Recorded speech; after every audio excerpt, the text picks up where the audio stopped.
మీనరాశి. ఈ మీనరాశి వారికి ఆగస్టు నెల 2024 సంవత్సరానికి గాను ప్రొఫెసర్ డాక్టర్ ముల్లపూడి సత్యనారాయణమూర్తి నేను మాస రాశి ఫలితాలు చెప్తున్నాను. ముందుగా మనకి ఈ మీనరాశి వారికి ఏలినాటి శని జరుగుతుంది. ఈ గ్రహాలు ఎలా ఉన్నాయంటే జన్మరాశిలో రాహువు, 12 శని, ఆ తర్వాత మనకి గురుడు వృషభ రాశిలో, కేతువు కన్యా రాశిలో ఉన్నాడు. ఇక కుజుడు ఆగస్టు 26వ తేదీ నుంచి మిథున రాశిలో ఉంటాడు. అలాగే బుధుడు ఆగస్టు 22 నుంచి కర్కాటక రాశిలో, రవి ఆగస్టు 16 నుంచి సింహరాశిలో, అదేవిధంగా శుక్రుడు ఆగస్టు 25వ తేదీ నుంచి కన్యా రాశిలో ఉండడం జరుగుతుంది. కాబట్టి మీనరాశి వారికి ముందుగా ఏలినాటి శని జరుగుతుంది కాబట్టి మనసు అశాంతిగా ఉంటుంది, డిస్సాటిస్ఫాక్షన్ ఉంటుంది, దేని మీద ఆశ ఇది ఉండదన్నమాట. నిరాశ, కొంచెం నిస్పృహాలు అన్నట్టుగా ఉంటారు. అయితే మాత్రం మీరు ఈ యొక్క ఉద్యోగం విషయంలో ఎకనామిక్ ఫ్రంట్లో ముందుకు దూసుకెళ్ళిపోతారు. మీకు ఏ ఉద్యోగంలో ఏ ప్రాబ్లము ఉండదు. అలాగే ఫారెన్ వెళ్ళాలి, ఏమంటే ఇతర రాష్ట్రాలకు వెళ్ళి మేము జాబ్ చేయాలనుకునేటటువంటి వాళ్ళకు కూడా మంచి అనుకూలమైన సమయం ఇది ఏలినాటి శని సమయంలో.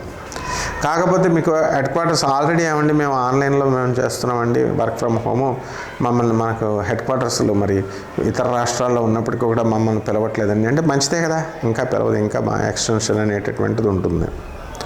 కాబట్టి ఎకనామిక్ ఫ్రంట్లో మీ యొక్క జీతభత్యాలు పెరుగుతాయి, తర్వాత ఉద్యోగంలో టార్గెట్స్ పెరుగుతాయి, అన్నిటిని కూడా మీరు పూర్తి చేసుకుంటారు చక్కగా.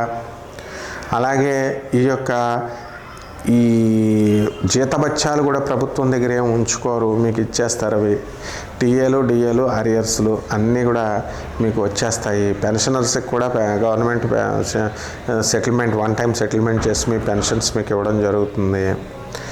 అందరూ కలిసి మీరు ఒక టీం వర్క్ లాగా ప్రతి పని మీరు ఈ ఏలినాటి శనిలో మీరు చేయడం జరుగుతుంది.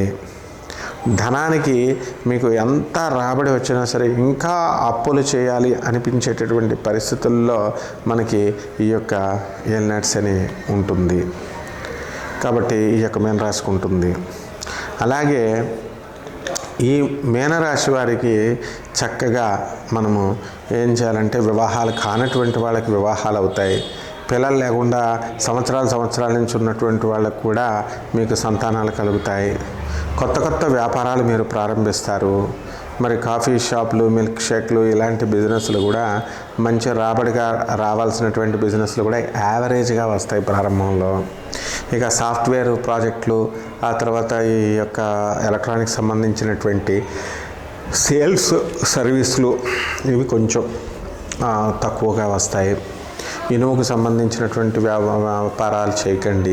ఆయిల్కి సంబంధించినటువంటి వ్యాపారాలు మీకు లాస్ తీసుకురావడానికి అవకాశాలు ఉంటాయి. ఆటోమొబైల్స్ జోలికి వెళ్ళకండి, వ్యాపారం జోలికి. ఇక పబ్స్, రెస్టారెంట్లు పెట్టుకోండి. తాగుడు అనమాట, బ్రహ్మాండమైన లాభాలు మీకు ఇవ్వడం జరుగుతుంది. ఇకపోతే ఈ యొక్క డైరీ ఫార్మ్స్, పౌల్ట్రీ హ్యాచరీస్ ఇలాంటివన్నీ కూడా వ్యాపారాలు చాలా అద్భుతంగా మీకు నడవడం అనేటటువంటి జరుగుతాయి. సినిమా రంగంలో మీకు అనేకమైనటువంటి పరిచయాలు ఉన్నప్పటికీ కూడా సినిమా రంగం వాళ్ళ వల్ల మీరు లబ్ధి పొందేటటువంటి అవకాశాలు ఉన్నాయి. ఒక చిన్న ఆర్టిస్ట్ అయినా సరే. అలాగే ఏదో ఒక సొంత ఇల్లు కొనుక్కుంటారు. మీ అత్తగారి తరపు బంధువుల నుంచి మీకు కలిసి రావడం అనేటటువంటిది జరుగుతాయి. ఇక రెమెడీస్ దగ్గరికి వచ్చేసరికి శని జపం చేసుకోండి, శని స్తోత్రాలు చదవండి, శనికి కిలోంపావు నల్ల నువ్వుల్ని, నల్లని వస్త్రాన్ని పేద బ్రాహ్మణికి ఇచ్చి దానం చేయండి. ఆ తర్వాత చక్కగా శనికి మహాకాళి అమ్మవారి యొక్క హోమాన్ని శనివారం నాడు మీ ఇళ్లలో చక్కగా జరిపించుకోండి. దశమహావిద్యల్లో ఒకటైనటువంటి మహాకాళి అమ్మవారి సాధన మీరు మంత్ర జపం చేయడం ద్వారా మీకు ఈ నెలలో జరిగేటటువంటి దోషాలు పోయి మళ్ళీ ఇంకా బ్రహ్మాండంగా నెక్స్ట్ మంత్ కూడా ఉంటుందన్నమాట. శుభమస్తు.